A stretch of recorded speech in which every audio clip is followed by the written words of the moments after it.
Amazon রেইনফরেস্টে গাছপালার বৈচিত্র্য বিশ্বে সর্বাধিক। এখানে গাছের প্রজাতির সংখ্যা সত্যিই অবিশ্বাস্য। অ্যামাজনে গাছের বৈচিত্র্য, সংখ্যা ও ধরন। মোট গাছের প্রজাতি। গবেষকদের মতে প্রায় 16,000 গাছের প্রজাতি আছে। এর মধ্যে প্রায় 390 বিলিয়ন 39,000 কোটি গাছ রয়েছে। সবচেয়ে প্রচলিত গাছের প্রজাতিগুলো।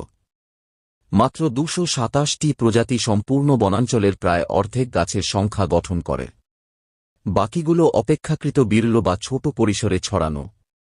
উল্লেখযোগ্য গাছের প্রজাতি: ব্রাজিল নাটস গাছ, ব্রাজিল নাট ট্রি, বিশাল ও পুরনো গাছ, 50 মিটার পর্যন্ত লম্বা হয়। কোকো গাছ, ক্যাকা ট্রি, যেখান থেকে চকলেট তৈরি হয়। হেইভিয়া ব্রাসিলিয়েন্সিস, হেভা ব্রাসিলিয়েন্সিস, প্রাকৃতিক রবার উৎপন্ন হয়। কেপক গাছ, ক্যাপক ট্রি, অনেক উঁচু ও বিশাল কাণ্ড বিশিষ্ট।